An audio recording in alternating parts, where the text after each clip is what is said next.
Hi, I'm Melissa Harvey Tenenblatt, an associate bankruptcy attorney at Holland Law Group. And like in the previous video, I am going to give you an insight into the world of bankruptcy.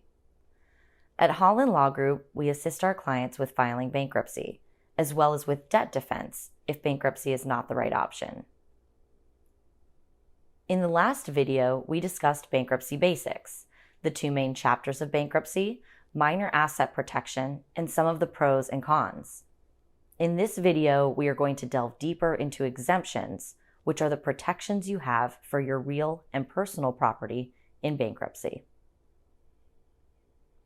Florida exemptions come from the Florida statutes and the Florida Constitution. Federal exemptions come from the Bankruptcy Code. Other states generally have some form of statutes or constitution in which their bankruptcy exemptions are listed. In order to determine what exemptions you can take, we have to look at where you have resided over the last 2 years. If you have resided in Florida for 2 years or more, you will have to take the Florida exemptions. If you have resided in Florida for 2 years or less, you will have to take the federal exemptions, or the exemptions of the state where you were domiciled for most of the 180-day period before the 2 years preceding your bankruptcy filing. This can become complicated if you have resided in multiple states within the past 2 to 3 years. Once we have determined which state's exemptions apply to your case, we have to look at whether that state gives you the option to take federal exemptions, or if you have to take that state's exemptions. Depending on the kind of assets you have, one set of exemptions may be more beneficial for you than another. Let's look at an example. Sandra moved to Florida on January 1st, 2023. She wants to file bankruptcy on August 1st, 2023. Prior to Florida, she lived in Tennessee from August 1st, 2021 until she moved to Florida on January 1st, 2023. Before she moved to Tennessee, she had lived her entire life in Pennsylvania from July 1st, 1988 through August 1st, 2021. Since she has not lived in Florida for 2 years, she would have to determine where she was domiciled for the most of the 180-day period before the 2 years preceding the bankruptcy filing. That 180-day period would be from February 2nd, 2021 through July 31st, 2021. Because she resided in Pennsylvania during this time, she would have to take Pennsylvania exemptions, or federal if the Pennsylvania exemptions give her the option. If Florida exemptions are more beneficial for Sandra, she would have to wait until January 1st of 2025 to take the Florida exemptions. The Florida homestead exemption is one of the most generous exemptions in the country.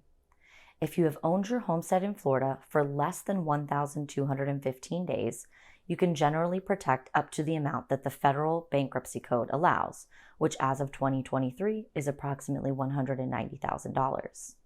If you have owned your homestead in Florida for more than 1,215 days, you can generally protect an unlimited amount of equity in your home. There are acreage limitations on the property. However, the property cannot be larger than half an acre within the city limits, or what we call a municipality, or 160 acres outside of the city limits. Some other Florida exemptions are $1,000 for a motor vehicle, $1,000 for personal property like household goods, clothing, jewelry, hobby items, sporting and exercise equipment, an additional $4,000 for personal property if you are not taking a homestead exemption. And in Florida, if you own a mobile home but rent the lot, you can take the homestead exemption and still receive the additional $4,000 for personal property protection. Some assets may be protected under something called tenancy by the entirety, which is a form of spousal protection.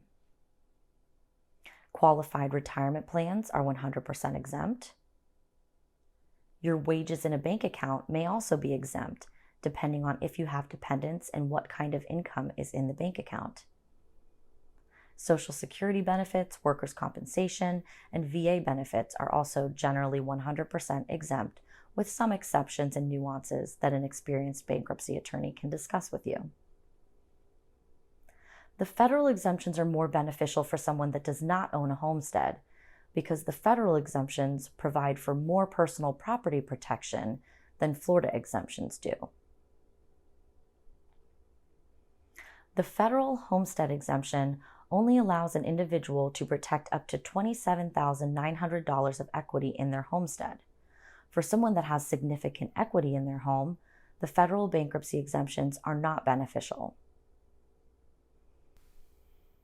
Some other federal exemptions are $4,450 for a motor vehicle, $1,875 for jewelry, $700 per individual item of household goods, appliances, clothing, musical instruments, etc., but cannot exceed $14,875 total, $2,800 for tools of the trade. Most health aids are 100% exempt.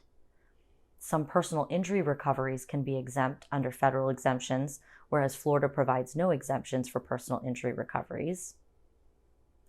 Like Florida, most qualified retirement accounts are 100% exempt under federal laws. However, there is a limit to IRAs and Roth IRAs, which is approximately 1.5 million. There's also a wildcard exemption that you can use on any sort of property you own, which is currently $1,475, plus $13,950 of any unused portion of the homestead exemption.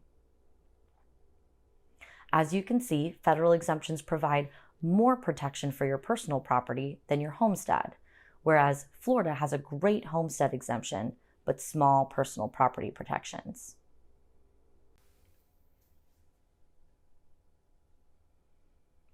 There are a multitude of nuances to these exemptions, and everyone's case is different.